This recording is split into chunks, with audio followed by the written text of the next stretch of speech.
sebagai praktisi hukum seperti apa melihat perseteruan antara Ruben Onsu dan Sarwenda. Rumah tangga berakhir cerai tapi masih ada perseteruan terkait hak asuh anak, terkait nafkah, terkait monogini dan banyak hal. Bunda sendiri melihatnya seperti apa dari kacamata hukum? Kalau dalam hal ini kita bukan menjas Sarwenda ya. Sarwenda ini seorang perempuan yang tidak tahu berterima kasih. Kenapa? Lihatlah orang di bawah sana. Ya, Ibu Sarwenda. Dia cuma dapat nafkah ala kadarnya. Ini Sarwenda saat ini bebas, punya pacar, bercinta, kemudian dapat nafkah lagi. Masih belum selesai juga mengganggu Ruben. Nah, kenapa ya merendahkan Ruben? Bagaimanapun Ruben itu adalah mantan suamimu dan masih tetap jadi ayah dari anak-anak. Dan saya melihat podcastnya Sarwenda sama Denny Sumargo itu luar biasa. Sepertinya tidak ada rasa sedikit pun menghargai mantan kita ya, yang dulunya selalu memberikan yang terbaik buat Sarwenda sebagai istrinya dengan segala kekurangan dan ketidaksempurnaannya. Apakah dia melalaikan, mengabaikan? Tidak. Hari ini dia menjadi mu'alaf. Dia mencari jalannya sendiri. Kalian sudah mencari jalan masing-masing. Sebagai seorang ayah, dia tidak lepas dari tanggung jawab untuk menafkahi anaknya dengan konon kabarnya 200 juta per bulan. Kenapa masih merasa kurang? Makanya Ruben mungkin mencoba men-tackle sendiri, bisa memutuskan untuk tidak mentransfer atau tidak memberikan nafkah, bisa, tapi tanggung jawabnya terhadap anak harus. Contoh, bisa saja dia belikan semua kebutuhan anak, kepentingan sekolah, makan atau segala macam, karena Sarwenda kan sudah ada pendamping baru.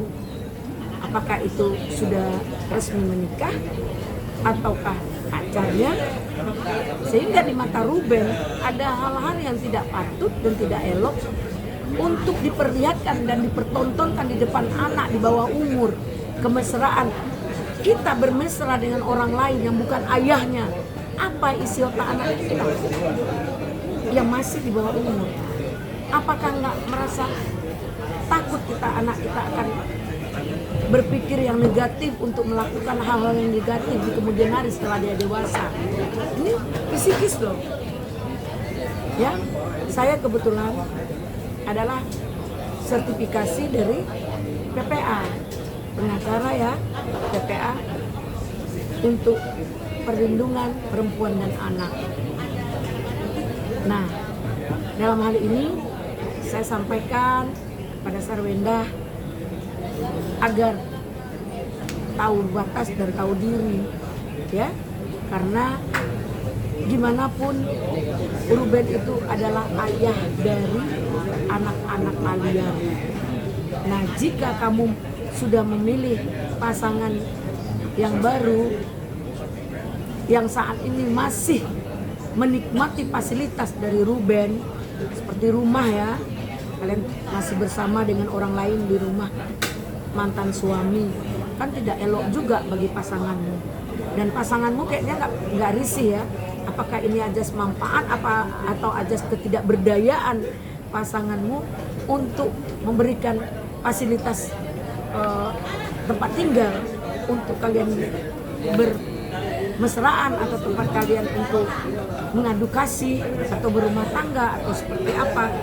Carilah tempat lain atau setidaknya jangan di depan anak di bawah umur. Oke, Bun, mungkin secara hukum sendiri kan kalau di podcastnya dengan Densu kan ditanya dengan apakah ada bukti, kan seharusnya seperti mengutarakan bahwa mencurigai Ruben itu berselingkuh lah, dugaan perselingkuhan. Mungkin namun Wenda ditanya tidak punya bukti, ini bisa dilaporkan nggak sih, Bun? Iya, untuk saat ini sebenarnya mau curiganya Ruben, mau curiganya Sarwenda, ini sudah tidak perlu. Case close karena sudah bercerai, sudah mencari jalan masing-masing. Dan mohon maaf, hari ini mereka sudah menjadi Ruben begitu mualaf, mereka juga sudah mempunyai keterbatasan yang sangat luar biasa. Bun, terkait sulitnya Ruben mengaku bertemu anak itu sangat sulit. Seharusnya Sarwenda seperti apa, Bun? Bagaimanapun juga nggak ada bekas anak, nggak ada bekas ayah ini. Bunda melihat itu seperti apa? Nah, di sini kita bisa menjadikan dua opsi terhadap Sarwenda. Apakah dia ajas manfaat, ya, ketika tidak memberikan hak untuk Ruben terhadap anak-anaknya, atau dia mencari celah untuk Ruben akan melakukan hal yang menurut Ruben untuk proses hukum yang sedang berjalan.